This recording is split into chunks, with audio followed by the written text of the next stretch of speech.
സുഹൃത്തുക്കളെ എല്ലാവർക്കും നമ്മുടെ പുതിയ വീഡിയോയിലേക്ക് സ്വാഗതം. ഇന്ന് ഞാൻ ഈ ഒരു വീഡിയോ ആയിട്ട് വരാനുണ്ടായ പ്രധാന കാരണം നമ്മൾ ഈ കഴിഞ്ഞ ദിവസം കണ്ടതാണ്. കോട്ടയം മെഡിക്കൽ കോളേജിൽ ബിന്ദു എന്ന പേരുള്ള ഒരു യുവതി അത് ശുചിമുറിയിൽ പോയ സമയത്ത് ആ ശുചിമുറി എല്ലാം കൂടി ഇടിഞ്ഞ് അതിനിടയിൽപ്പെട്ട് മരണപ്പെട്ടു പോയൊരു വിഷയം നമ്മൾ കണ്ടതാണ്. ആ വീടിന്റെ അത്താണിയായിരുന്ന കൂലിപ്പണിക്ക് പോയി കുടുംബം നോക്കിക്കൊണ്ടിരുന്ന ഒരു സ്ത്രീയായിരുന്നു ബിന്ദു എന്ന് പറയുന്ന ആള്. ആ ബിന്ദുവിന് 2 മക്കളുണ്ടായിരുന്നു. അതിലൊരാൾ ജോലിക്കൊക്കെ പോയി അതിന് ആദ്യത്തെ സാലറി കിട്ടിയ ദിവസം കൂടിയായിരുന്നു ബിന്ദു മരണപ്പെട്ട ദിവസം. ആദ്യത്തെ സാലറി അമ്മയ്ക്ക് തന്നെ കൊടുക്കണം എന്ന് പറഞ്ഞിട്ട് ആശുപത്രിയിലേക്ക് വന്ന മകൻ, ആ മകൻ കണ്ടത് അമ്മയുടെ ചേതനയേറ്റ ശരീരമാണ്. ആ മകൻ പറഞ്ഞ് കരയുന്നുണ്ട്, എനിക്കൊന്നും ചെയ്യാൻ പറ്റിയില്ലല്ലോ എൻ്റെ അമ്മയെ, എനിക്ക് രക്ഷിക്കാൻ പറ്റിയില്ലല്ലോ എന്ന് പറഞ്ഞിട്ട് കരയുന്നുണ്ട്.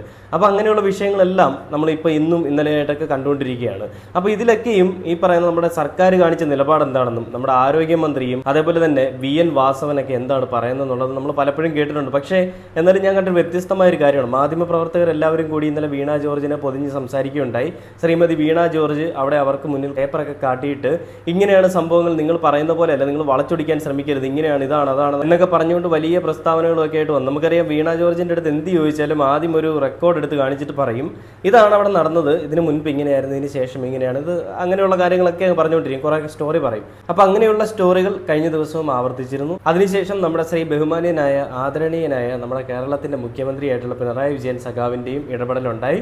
അപ്പോൾ പിണറായി വിജയൻ സഖാവ് പറഞ്ഞത് ഉചിതമായ നടപടികൾ സ്വീകരിക്കും, അതേപോലെ തന്നെ ഈ കുടുംബത്തിന് ആവശ്യമായിട്ടുള്ള ധനസഹായങ്ങൾ കേരള സർക്കാർ നൽകുമെന്നാണ്.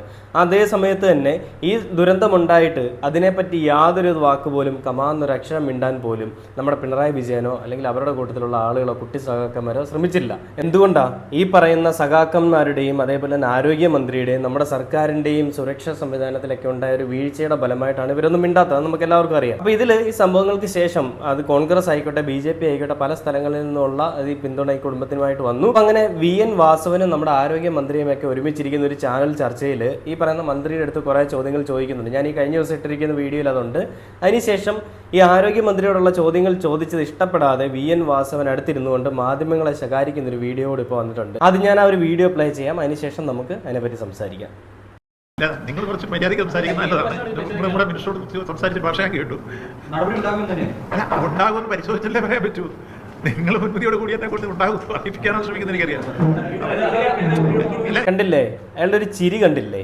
ഒരു വീട്ടില് എല്ലാം ആയിരുന്ന ഒരു അമ്മ, 2 മക്കളും ഉണ്ട്, അവർ ഭർത്താവും ഉണ്ട്, എല്ലാം ആയിരുന്ന ഒരു അമ്മ അവിടെ മരണപ്പെട്ടു പോയപ്പോൾ ആ വിഷയങ്ങളെപ്പറ്റി ഈ പറയുന്ന മാധ്യമപ്രവർത്തകർ, സർക്കാരിനില്ലെങ്കിലും മാധ്യമപ്രവർത്തകർക്ക് ഉത്തരവാദിത്തമുണ്ട്. നമ്മൾ കഴിഞ്ഞ ദിവസം കണ്ടതാണ്. ഈ പറയുന്ന റിപ്പോർട്ടർ ചാനലിൽ പോയിട്ടൊരു കുടുംബത്തിന് അത്താണിയാവുന്നതൊക്കെ നമ്മൾ കണ്ടതാണ്. അങ്ങനെയുള്ള കാര്യങ്ങളിൽ സർക്കാർ കാണിക്കുന്നില്ലെങ്കിലും സർക്കാരിനൊരു വ്യഗ്രതയോ അല്ലെങ്കിൽ ഒരു താല്പര്യമില്ലെങ്കിലും നമ്മുടെ ഈ പറയുന്ന മാധ്യമങ്ങൾ ചെയ്യുന്നുണ്ട് സാറേ.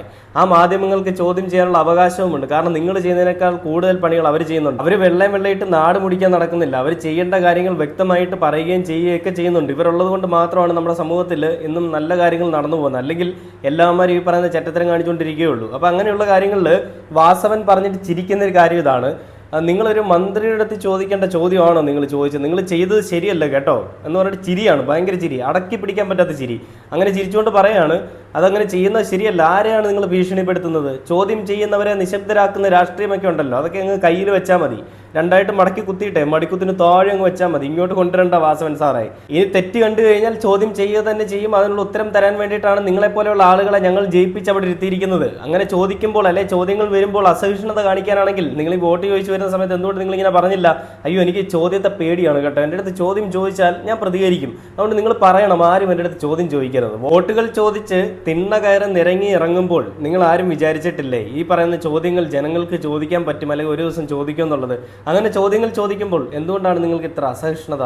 നിങ്ങളെ ജയിപ്പിച്ചുവിട്ട ജനങ്ങൾക്ക് ഒരു അത്താണിയാവാനും അല്ലെങ്കിൽ അവരുടെ എല്ലാം ആവാനും വേണ്ടിയിട്ടാണ് ഒരു പ്രതിനിധിയെ ജനങ്ങൾ ജയിപ്പിച്ചു വിടുന്നത്. അതുകൊണ്ട് ജയിച്ചു പോയി കഴിഞ്ഞാൽ ജയിപ്പിച്ചുവിട്ട ആളുകളെ കണ്ടു കഴിഞ്ഞാൽ വെറും പുച്ഛമാണ്. ജയിച്ചു കഴിഞ്ഞാലോ ഈ കഴുപ്പും എന്നുള്ള സാധനം മാറിയിട്ട് വേറൊരു പേര് പറയണം, ഞാനത് പറയുന്നില്ല, നിങ്ങൾക്ക് മനസ്സിലാവും. അങ്ങനത്തെ സ്വഭാവം, അപ്പ കാണുന്നവനെ അപ്പാന്ന് വിളിക്കുന്ന സ്വഭാവം, ഈ സ്വഭാവങ്ങളാണ് നമ്മുടെ രാഷ്ട്രീയത്തിലുള്ളത്. അപ്പൊ ഇങ്ങനെ ഈ കാര്യത്തിൽ വാസവൻ പറഞ്ഞ് ഭീഷണിപ്പെടുത്തുകയാണ് മാധ്യമങ്ങളെ. നിങ്ങൾ ചോദിക്കാൻ പാടില്ലാത്ത ചോദ്യമാണ് ചോദിക്കുന്നത്. അങ്ങനത്തെ ചോദ്യങ്ങളൊന്നും ഇവിടെ വേണ്ട കേട്ടോ. അങ്ങനത്തെ ചോദ്യങ്ങൾ ചോദിച്ചതിന് ശേഷം വേറെ കോമഡി ഉണ്ട്. ഞാൻ ഈ വാർത്തയുടെ ബാക്കി ഒന്ന് പ്ലേ ചെയ്യാം. അതിനുശേഷം നമുക്ക് കോമഡി എന്താണെന്ന് കണ്ടുപോകാം. നിങ്ങൾ കുറച്ച് മര്യാദയ്ക്ക് സംസാരിക്കുന്ന നല്ലതാണ്. നമ്മുടെ മിനിസ്റ്ററോട് സംസാരിച്ച ഭാഷ ഞാൻ കേട്ടു. അല്ല നമുക്ക് ശാന്തമായി, ഞാൻ പറഞ്ഞു നമ്മളെല്ലാം അന്യോന്യം അറിയുന്നവരല്ലേ. ഈ കാര്യത്തിൽ ശാന്തമായും ഭൗതികമായിട്ട് ഏത് ക്വസ്റ്റിനും ആൻസർ ചെയ്യാൻ നിങ്ങൾക്ക് ഇഗ്നോർ കഴിയുന്നവരാണ്. അപ്പോൾ അതുകൊണ്ട് നിങ്ങൾ ഏത് ചോദിച്ചാലും ഒരു കൃത്യമായ മറുപടിയുണ്ട്. അപ്പോൾ ഇവിടെ ഈ വിഷയത്തിൽ ഞങ്ങൾ വന്നു കഴിഞ്ഞപ്പോൾ നിങ്ങളൊരു ചോദ്യം കൂടി ചോദിച്ചു, ഈ കാലതാമസം വന്നില്ലേ? ഞങ്ങൾ രണ്ടുപേരും വേറൊരു മീറ്റിംഗ്, സി എമ്മിൻ്റെ മീറ്റിംഗ്, അവർ റീജിയൽ മീറ്റിംഗ് നടന്നുകൊണ്ടിരിക്കുന്നുണ്ട്. കേട്ടപ്പോഴേ ചാടി ഓടി ഇവിടെ വന്നു. ഞാനാണ് ആദ്യം വന്നു, മിനിസ്റ്റർ പുറകെ വന്നു, ACS പുറകെ വന്നു, സൂപ്രണ്ട്, ഞങ്ങൾ ഒന്നിച്ചാണ് വണ്ടിയെ കയറി വരും. സൂപ്രണ്ടൊക്കെ അവിടെയാണ്, അദ്ദേഹത്തിനോട് അറിയില്ല. അപ്പോൾ ഇവിടെ വന്ന് കണ്ട രംഗം വെച്ച് ഞങ്ങൾ ആദ്യം ചെയ്ത് ഞാൻ ഫയർഫോഴ്സിൻ്റെ ഡിസ്ട്രിക്ട് ഓഫീസർ, ഇന്ത്യ ഓഫീസറിനെ വിളിച്ചു വരാൻ പറഞ്ഞു. നിങ്ങൾ അടിയന്തരമായിട്ട് ഇത് മാറ്റാൻ ആവശ്യം ഇഷ്ടാച്ചു കൊണ്ടുവരാനുള്ള നിർദ്ദേശം കൊടുത്ത് ഞാൻ അടിയന്തരമായിട്ട് ആ കാര്യങ്ങൾ ചെയ്യിച്ച് അങ്ങനെയാണ് പെട്ടെന്ന് ആ സാധനം അല്ല അതുണ്ടോ എന്ന് അറിയാൻ വേണ്ടിയാണ് പെട്ടെന്ന് ചെയ്യാൻ പറഞ്ഞത്. ഞങ്ങൾ ഒന്ന് ട്രൈ ചെയ്യിച്ചേ. പണ്ടുകൊണ്ട് ഇപ്പോൾ 2013 തന്നെ ഈ 2013 തന്നെ ബലക്ഷയം ഉണ്ടെന്നുള്ള റിപ്പോർട്ട് ഉള്ളതിനെ തുടർന്നാണ് 2016 അറിയാത്തിൽ വന്ന് പിണറായി ഗവൺമെന്റ് ആണ് ഇതിന് വേണ്ടി ഫണ്ട് വെച്ച് പണി ആരംഭിച്ചത്. അതിന് മുമ്പത്തെ ഗവൺമെന്റ് ആരും ഒന്നും ചെയ്തിരുന്നില്ല. ഇവര് വീണ്ടും പറയുന്ന കഥകളാണ്. മുൻപ് ഞാൻ പറഞ്ഞില്ലേ, ഇന്ന് എന്ത് സംഭവം എന്ന് ചോദിക്കുമ്പോൾ അങ്ങ് ഡെറാഡൂണിൽ എന്താ ഉണ്ടായെന്ന് ചോദിക്കുന്ന പോലത്തെ കോമഡിയിലൊക്കെ, സിനിമയിലെ കോമഡി കാണുന്ന പോലത്തെ അവസ്ഥകളാണ് ഇവർ കാണിച്ചുകൊണ്ടിരിക്കുന്നത്.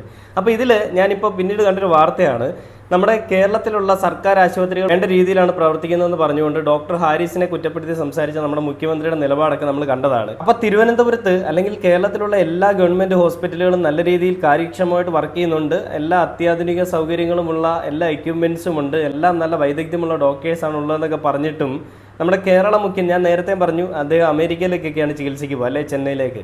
അപ്പോൾ വീണ്ടും ഇന്ന് വന്നൊരു ന്യൂസാണ്, അമേരിക്കയിലേക്ക് പോകാനായിട്ട് തുടങ്ങുന്നു.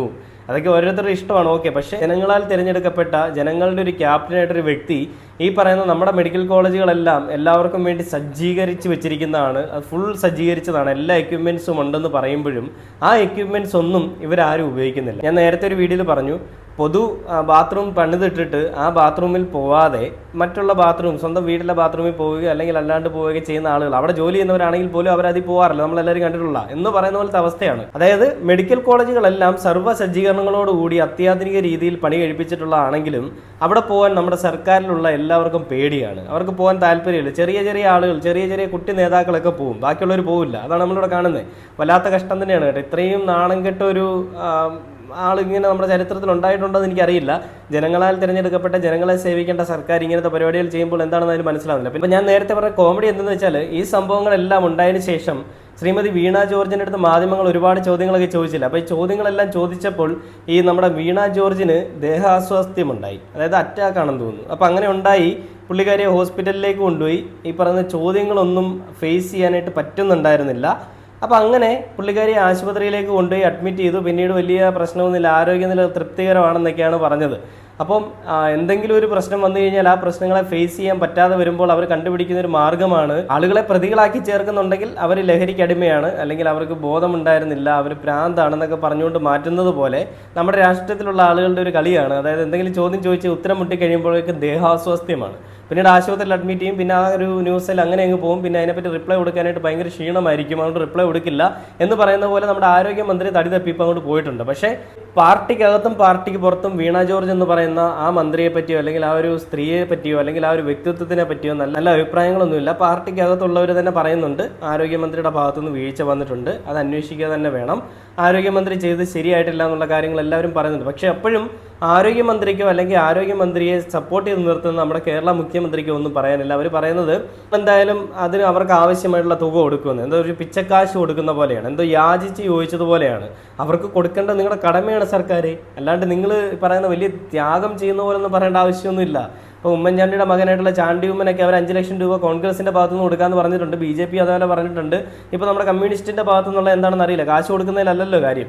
ആ ഒരു കുഞ്ഞു പോലും, ആ ഒരു പയ്യൻ കരഞ്ഞുകൊണ്ട് പറയുന്നുണ്ട്, എൻ്റെ ആദ്യത്തെ ശമ്പളം അമ്മയ്ക്ക് കൊടുക്കാൻ വേണ്ടിയിട്ട് ഞാൻ വന്നതാണ്, എനിക്ക് പറ്റിയില്ലല്ലോ അമ്മയെ രക്ഷിക്കാനെന്നൊക്കെ പറയുന്നുണ്ട്. നമുക്ക് ആദ്യം ആ ഒരു വാർത്ത ഇവിടെ നിന്ന് കേട്ട് നോക്കാം, അതിനുശേഷം നമുക്ക് ബാക്കി നമ്മുടെ വീഡിയോയിലേക്ക് വരാം. തുടരുന്നുണ്ട്. അവിടെ നിന്നും ശ്യാം, ആരെങ്കിലും ഒക്കെ അങ്ങോട്ടേക്ക് എത്തിയോ എന്ന് ഞാൻ ഇടയ്ക്കിടെ ചോദിക്കുകയാണ്. അതായത് ഉത്തരവാദിത്തപ്പെട്ട ആരെങ്കിലും, അത് ജില്ലാ ഭരണകൂടത്തിന്റെ ഭാഗത്തു നിന്നോ ഈ സർക്കാരിനെ പ്രതിനിധീകരിച്ച് മറ്റാരെങ്കിലും ഒക്കെ അവിടെ എത്തിയിട്ടുണ്ടോ എന്ന് ഞാൻ ചോദിക്കുന്നത് ആ ഉത്തരവാദിത്വം നിറവേറ്റാൻ ഇനിയെങ്കിലും അവർ തയ്യാറാണോ എന്നതുകൊണ്ടാണ്. ആരെങ്കിലും ഉണ്ടോ? അമ്മോത്തി നിലവിൽ ഇപ്പോൾ വൈക്കം MLA CK ആശ ആ മൃതദേഹത്തിനൊപ്പം അവിടെ നിന്ന് ആശുപത്രിയിൽ നിന്ന് അനുഗമിച്ച് ഈ വീട്ടിലെത്തിയിട്ടുണ്ട്. മറ്റ് ഇവിടുത്തെ പഞ്ചായത്ത് ജനപ്രതിനിധികളുണ്ട്, അതോടൊപ്പം തന്നെ ഇവിടുത്തെ പൊതുപ്രവർത്തകരുണ്ട്, പിന്നെയുള്ളത് നാട്ടുകാരുമാണ്. മറ്റാരും തന്നെ ഇവിടെ എത്തിയിട്ടില്ല എന്നുള്ളതാണ്. കാരണം ഇന്നലെ നടന്ന സംഭവമാണ്. ഇന്നലെ ആ കുടുംബം വീട്ടിലുണ്ടായിരുന്നു. ഒരുപക്ഷെ ആ കുടുംബത്തിനെ ആ മന്ത്രിമാർക്ക് ഒന്ന് കണ്ട് ഒരു 2 വാക്ക് പറഞ്ഞ് ആശ്വസിപ്പിക്കാമായിരുന്നു. അതുപോലും ഉണ്ടായില്ല എന്ന് ആ ബിന്ദുവിൻ്റെ ഭർത്താവ് ഇന്ന് നമ്മോട് പറയുകയുണ്ടായി. കണ്ടില്ലേ, സഹിക്കാൻ പോലും പറ്റുന്നില്ല അവരെ കാഴ്ച കണ്ടിട്ട്. ആ ഒരു മകൻ്റെ വിഷമം, ആ ഒരു അച്ഛൻ്റെ വിഷമം, ആ ഒരു മകളുടെ വിഷമം, ഈ കുടുംബങ്ങൾക്കൊപ്പം ഒന്നും ഈ പറയാൻ നമ്മുടെ ഒരു മന്ത്രിമാരും ചെന്നില്ല എന്നുള്ളത് ഓർക്കുമ്പോൾ വല്ലാത്തൊരു കഷ്ടം തന്നെയാണ്, അല്ല വല്ലാത്തൊരു വിഷമം തന്നെയാണ്. എല്ലാ കാര്യങ്ങളിലും വലിയ രീതിയിൽ പ്രസംഗിക്കുന്ന സർക്കാരെ അല്ലെങ്കിൽ നമ്മുടെ ഈ പറയുന്ന ജനപ്രതിനിധികളെ നിങ്ങൾ എവിടെയാണ്? നിങ്ങൾ എന്താണ് കാണിക്കുന്നത്? നിങ്ങൾ ആർക്ക് വേണ്ടിയാണ് നിലകൊള്ളുന്നത്? നിങ്ങളെ ജയിപ്പിച്ച് വിട്ടവരുടെ വായിൽ മണ്ണ് വാരിയിടുന്ന പരിപാടിയല്ലേ നിങ്ങൾ ചെയ്തുകൊണ്ടിരിക്കുന്നത്? ആ ബിന്ദു എന്ന് പറയുന്ന സ്ത്രീ മരിച്ചിട്ട് ആ വീട്ടിൽ പോയി ഒരു ആശ്വാസവാക്ക് പകരാൻ പോലും നിങ്ങളെ വേണ്ടി സാധിച്ചില്ല. നിങ്ങൾ പറഞ്ഞത് മരണപ്പെട്ടിട്ടും നിങ്ങൾ പറഞ്ഞത് അവിടെ ആരും മരണപ്പെട്ടിട്ടില്ല, അപായപ്പെട്ടിട്ടില്ല, ആർക്കും ഒരു പ്രശ്നമില്ല, അവിടെ അതിക്രമിച്ച് കയറിയവരാണ് മരണപ്പെട്ടെന്നുള്ള രീതിയിലാണല്ലോ നിങ്ങൾ പറഞ്ഞു വെച്ചത്. അവിടെ പോയ അവരവിടെ പോയി മരണപ്പെട്ടിട്ടുണ്ടെങ്കിൽ അതിൻ്റെ പൂർണ്ണ ഉത്തരവാദിത്വം നമ്മുടെ സർക്കാർ ഏറ്റെടുക്കേണ്ടതാണ്. സർക്കാരിൻ്റെ ഭാഗത്ത് വലിയ വീഴ്ച തന്നെയാണ് 2 സ്ഥലങ്ങളിലും, തിരുവനന്തപുരം മെഡിക്കൽ കോളേജ് കണ്ടതും അതേപോലെ തന്നെ കോട്ടയം മെഡിക്കൽ കോളേജ് കണ്ടതും. എന്തുകൊണ്ടാണ് നിങ്ങൾ ആരും ഇതിനെപ്പറ്റി മിണ്ടാത്തത്? കാരണം നിങ്ങളുടെ ഭാഗത്ത് തെറ്റുള്ളത് കൊണ്ടാണ്. ഈ ചെറ്റത്തരം ഈ മര്യാദയില്ലായ്മയും ഒക്കെ കേരളത്തിലെ നടക്കുകയുള്ളൂ. കാരണം എന്തൊക്കെ ചെയ്താലും ഇവരെ താങ്ങാനായിട്ട് നമ്മുടെ സമൂഹത്തിലുള്ള ഇപ്പോഴത്തെ പുതുതലമുറയിൽപ്പെട്ട പിള്ളേരുമുണ്ട്. അതേപോലെ തന്നെ എന്ത് ചെയ്താലും ഇവർക്കൊരു കോപം വരാനില്ല എന്നുള്ളൊരു ധൈര്യം, ഒരു വിശ്വാസം ഇവർക്കുണ്ട്. അപ്പോൾ അതുകൊണ്ട് അവർക്ക് എന്തും കാണിച്ചു കൂട്ടാമല്ലോ. വല്ലാത്ത കഷ്ടം തന്നെയാണ് നമ്മുടെ കേരളത്തിൽ ഇപ്പോഴത്തെ അവസ്ഥ എന്ന് പറയുന്നത് കേട്ടോ. ഞാൻ എപ്പോഴും പറയാറുള്ള പോലെ തന്നെ നാഥനില്ല കളരി പോലെയാണ് ഇപ്പോൾ നമ്മുടെ കേരളത്തിൻ്റെ അവസ്ഥ.